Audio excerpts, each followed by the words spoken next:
नमस्कार, आपके ही अपने YouTube चैनल स्मार्ट स्टडी में हार्दिक स्वागत है। आज की स्टोरी है the foolish barber and the Monks. मतलब एक फूलिश मतलब मूर्ख, बार्बर मतलब नाऊ, एंड मॉन्क्स मतलब साधु। साधु वो कहलाते हैं मतलब जो घर पर भिक्षा मांगने के लिए आते हैं, उन्हें साधु कहते हैं। तो एक मूर्ख, नाऊ और साधु की ये स्टोरी है। तो देखते हैं ये स्टोरी कैसी है।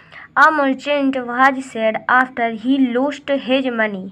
A merchant मतलब एक merchant मतलब व्यापारी, was मतलब था, sad मतलब दुख, after मतलब के बाद, he lost his money मतलब उसके अपने, lost मतलब खो गए थे, मनी मतलब पैसे। मतलब एक व्यापारी बहुत दुख था, मतलब सैड मतलब दुखी था, उसके अपने, हिज मतलब अपने पैसे खोने के बाद, आफ्टर मतलब के बाद। One night he had a dream where he saw the figure of a monk who told him that he was visit in the morning. मतलब he had a dream मतलब उसे, आ डी मतलब उसे आया या फिर उसने देखा, एक ड्रीम मतलब सपना या फिर उसे एक स्वप्न आया। वेयर ही सा द फिग्यूर ऑफ अ मॉन्क, जहाँ उस सपने में उसने क्या देखा, ही सा मतलब उसने देखा, द फिग्यूर मतलब एक आकृति, किसकी आकृति, ऑफ अ मॉन्क मतलब एक साधु की आकृति। उसने सपने में क्या देखी, एक साधु की उसने आकृति देखी।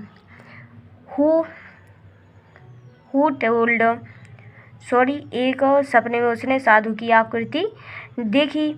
फिर who told him that he would visit in the morning मतलब हु टोल्ड मतलब उसे बताया, हिम मतलब उसने, कि he would visit in the morning कि जो तुम्हारे विजिट मतलब यात्रा या फिर भिक्षा मांगने के लिए आएगा। मॉर्निंग मतलब सुबह, मतलब स्वप्न में उस साधु ने बताया कि जो तुम्हारी घर पर जो सुबह से मतलब भिक्षा मांगने के लिए आएगा, तो उसके साथ तुम क्या करना। देखिए वह साधु बता रहे हैं, सपने के साधु। The merchant was instructed by the monk to hit the man on the head and he would turn into gold.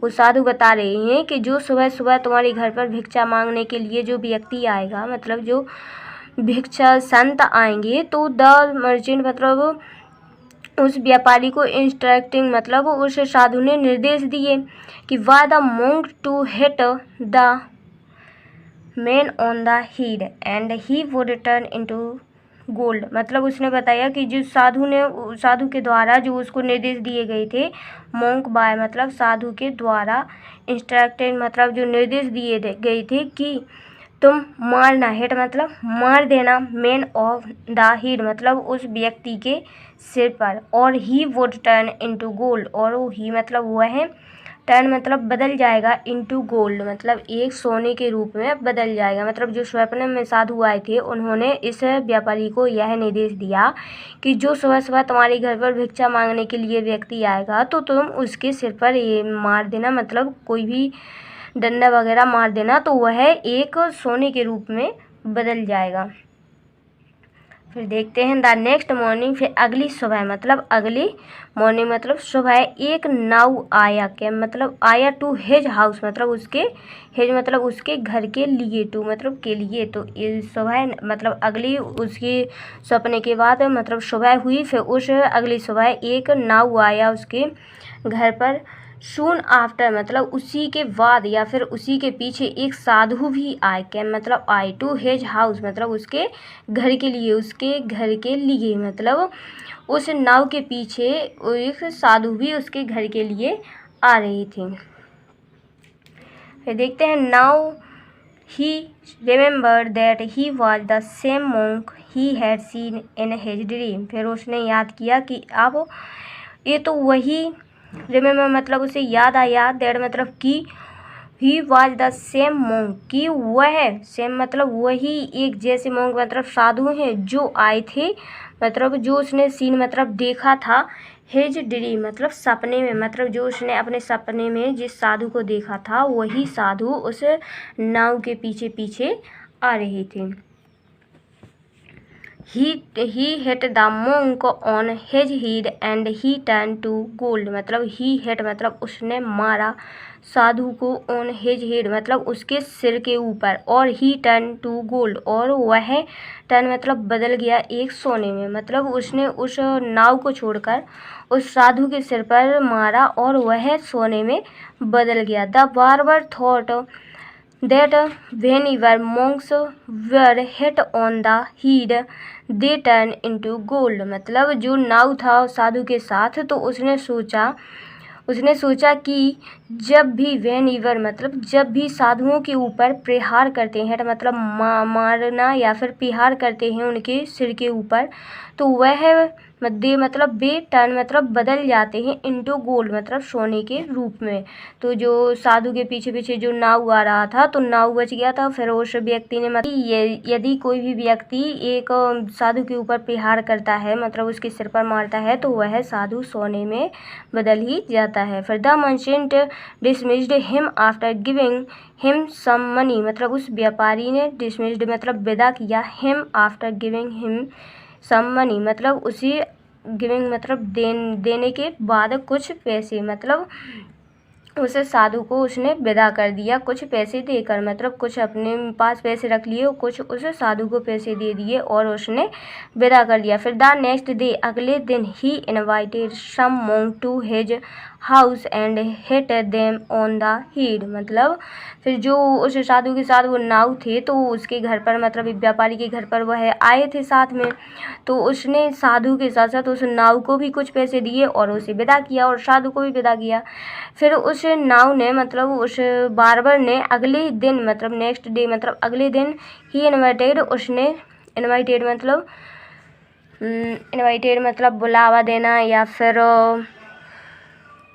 कुछ monk to his house and hit them on the head. मतलब कुछ साधुओं को इनवाइटेड मतलब बुलावा दिया और house मतलब अपने घर पर, वो hit them on the head मतलब और उन्हें मारने लगा सिर पर। मतलब जो उनके मतलब साधु के साथ जो नाव आया था, तो उसने कुछ साधुओं को अपने घर पर बुलाया और उन्हीं के सिर पर मारने लगा। फिर the soldiers passing by heard the cry and rescued the monks. फिर वहाँ से मतलब जो सैनिक मतलब जो काम करने वाले होते हैं सैनिक, वो वहाँ से पास मतलब गुजर रहे थे और उन्होंने हियर्ड मतलब सुनी, क्राई मतलब चिल्लाने की, रिक्यूज मतलब चीख उस साधु की, मतलब जो नाव साधु के ऊपर मार रहा था, तो जो वहाँ से गुजर रही थी मतलब सैनिक सोल्जर्स मतलब आदमी या फिर सैनिक कार्य करने वाले, तो उन्होंने उस साधु की चीख सुनी और वहाँ से भागे। फिर द बार्बर वाज पनिश्ड। फिर वहाँ बहुत सारे व्यक्ति आ गए, फिर उन्होंने उस बार्बर मतलब नाव को पनिश्ड किया मतलब सजा दी। मोरल देखते हैं इस स्टोरी का क्या निकलता है। Think before you copy another's action. मतलब सोचो, बिफोर मतलब पहले, यू कॉपी मतलब जो तुम कार्य करते हो, जो दूसरों की कॉपी करते हो, अनदर्स एक्शन मतलब दूसरों के कार्य की कॉपी करने से पहले अपने बारे में सोचो कि हम इसके लायक हैं या फिर नहीं। देखिए उस व्यापारी को मतलब उस व्यापारी कुछ पैसे गुम हो गए थे, तो उसने सपने में साधु को देखा और साधु ने उससे यह कहा कि तो जो तुम्हारे घर पर आएगा सुबह सुबह तुम उसे मार देना। फिर उस व्यापारी ने एक साधु को मतलब जो साधु आए थे उन्हीं को मार दिया। फिर उसको यह शिक्षा मिल गई कि फिर दूसरे मतलब साधु के साथ एक और व्यक्ति आया था, वो था बार्बर। तो उसने यह देखा कि यह इस व्यक्ति ने मतलब साधु को मारा, तो वह सोने में बदल गई और मैं भी साधु को मारूंगा तो वो भी सोने में बदल जाएंगे। फिर उस दूसरे व्यक्ति ने अपने घर पर कुछ साधुओं को बुलाया और एक मतलब पहले साधु को उसने मारना शुरू किया, तो पहले साधु ने मतलब चिल्लाया, मतलब उसकी चीख सुनी कुछ आदमियों ने, तो वह दौड़े चले यार और उस नाव को उन्होंने पनिश्ड किया।